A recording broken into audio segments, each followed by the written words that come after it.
He wanted the devil. Well, you got him. Hey y'all, I bought Assassin's Creed 3 after I saw The Curse of La Llorona. Thank God I didn't go straight home. I walked around the mall for a bit.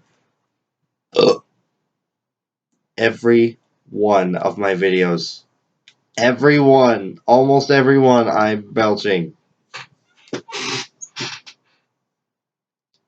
It's going down.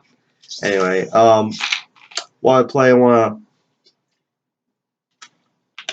I go back into the Animus, I just put in the first battery. I love it, by the way. I love the American Revolution. Any chance to kill Brits? I'm kidding. But,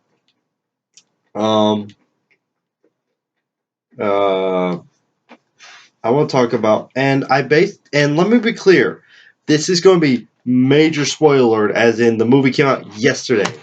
I went to see it just after I got off work. Spent an hour at the mall bookstore reading the Flashpoint comic, with the Batman. Anyway, if this is spoiler alert, so if you don't want anything spoiled, click the X right here and go watch it. Pretty sure whenever you're watching this, get. So remember, don't say any hate for me because I warned you. Spoiler alert. Anyway, how the hell do I get out of here? Anyway, I basically loved the movie. Loved it. I give it a 9.5. A few criticism was the few criticisms I have for it is there wasn't enough subtitles for those of us who don't speak Spanish or Latin, whatever the priest was speaking.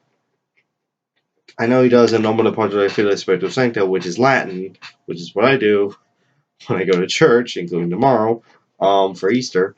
But the point is, the only subtitle they ever do is "I'll Keep It Forever" when La Llorona, or sometimes called Maria when it comes to who she was in life, is when she puts on the necklace. She says, "I'll keep it forever" or something, and that's it. Oh, and that just some Spanish that nobody knows.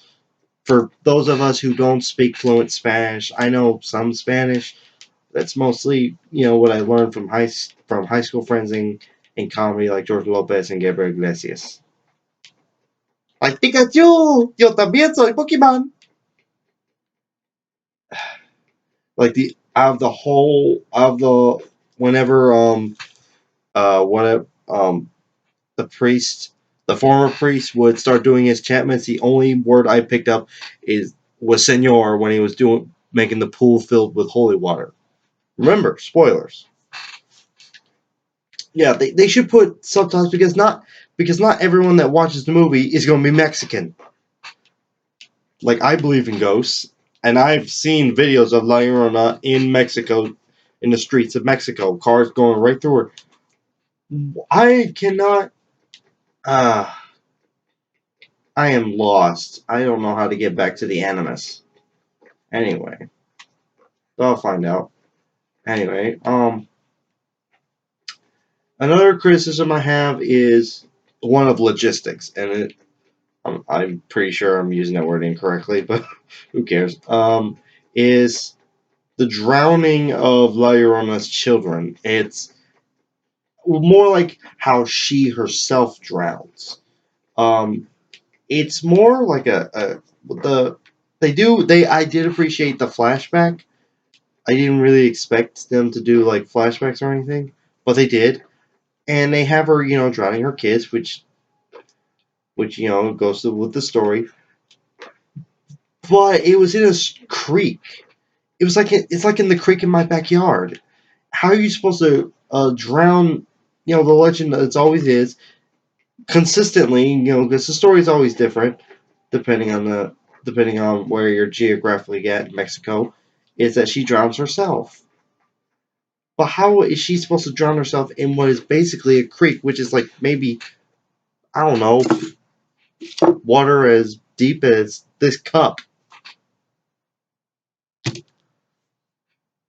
you know, it didn't make any sense to me. But it's like she could literally just fall in, and then she gets second thoughts, and then get back up. She just you know, and like you know, when you jump in a river, that's very, very, very deep, like taller than an average person. So even if you have second thoughts, it's too late. You're in the river. You're being swept away. You know, you know, yeah, it's a little bit. You know, they should have made it to where it's an actual river, like very deep river, to where her body would be swept away. Uh, how am I supposed to get out of here? Another thing is, Anna, the mother, the white mother, which, by the way, if you're one of these people complaining, you know, the lead is a white lady. So what? Besides, her married name is Garcia, as in she's the widow of a Latino, so she has white, half Hispanic. Besides, the, what? Shut up! It's a movie. I would not care if a Hispanic played the lead role in a movie about the Banshee. You know, the screaming ghost in Irish Celtic culture. You know, I wouldn't care as long as the movie was good. You know, shut up with your identity politics. I'm tired of it. Again, how do I get out of here? Anyway, just uh, another thing. She like bought into La Llorona a little too much, even though she herself, when talking with the priest, said, "My husband was the religious one, not me." So you would think that maybe the one who isn't religious would be the most skeptical, like not believing in La Llorona until she actually saw her. Yeah. So yeah, that's maybe my biggest criticism is that. So I mean, yeah, that's basically it. That's all the criticism I got for the movie. Other than that, it was pure gold. And I did like know how they had Father Perez from the Annabelle thing. That was awesome. Now I originally here's what not really disappointment, but I had a few theories. But when I first saw the trailer, and before I knew that the priest Father Perez was part of the Annabelle, when I first thought it was just a standalone movie. Um, oh, and I got the if you can see the poster where my finger is. That's the poster that I gave my ticket to the ticket lady, and she's like, "Would you like a free poster?" And I'm like, "Sure." It was awesome. Um, so anyway, I originally thought Father Perez would be, I guess, just the way he said it's like so it's a legend to some. I originally thought, and my friend thought this too, that he was somehow like involved or he knew the original La Llorona when she was alive, like um like in the remake of the Amityville horror, the priest that talks to the Lutzes knew the DeFeos.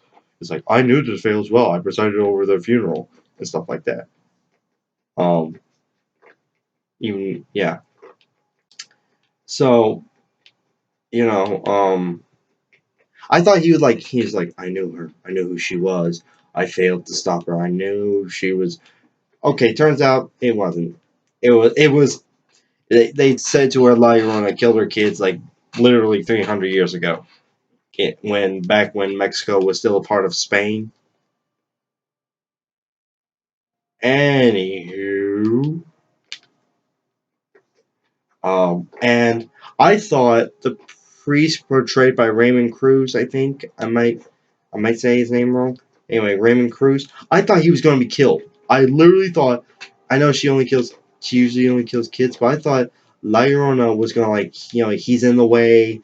She's his religious artifacts are thwarting her, so she was going to kill him. Turns out it wasn't the case. Although the Patricia, the woman of the mother of the two slain kids, does try to kill him. She shoots him, in a desperate attempt to get her kids back, as if trying to trade or something, which I thought was a little bogus. Um, But yeah. Finally, I'm out of there. Now I'm going back into the animus. From my experience, there's no such thing as luck. And to be clear, my favorite line of the movie was this bit. Is she coming? She's already here. And this isn't really a criticism, but I am confused about this. When all the candles get blown out by La Llorona, and Anna gets thrown to the wall. No, wait. Either before or after Anna gets thrown to the wall. The Raymond Cruz, the guy playing the priest, just like walks back into the darkness, like he's in a trance. I thought she only had trance like influence over the kids. I'm confused. That's all I'm saying.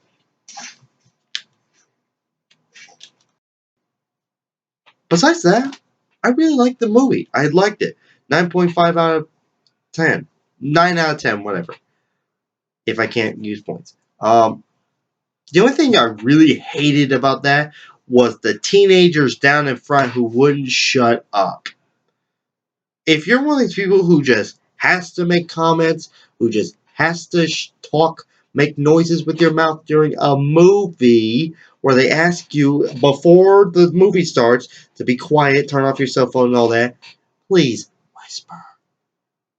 They were like way down front, and I was like on the way back, like as in touch, like like the projector was like right there. If they were must have been talking in their speaking voices, like the way I am talking now, because that's how much because that's how I could hear them. I actually got so frustrated. I didn't shout it, like I didn't yell it, like by long enough to be heard by them. I said "Cállate," and everyone laughed. There was nothing on the movie that was funny. There were some funny moments in the movie, like the ta-da, but apparently everyone thought it was funny that I yelled "Cállate," speaking, telling him to shut up in Spanish during a movie about a Mexican ghost. But yes, please, shut up. I don't come to a movie to hear you flap your jaw. Now, okay. Other than that, I love the movie. I know this was a very short review of a movie, but I hope y'all enjoyed my second movie review. I don't do it a lot. I did, the axe murders of Valiska, but I enjoyed it. And hopefully when my girlfriend gets out of rehab, I'll be able to take her to see it. I want everyone to stay out there, stay progressive, and as always, May the force be with you.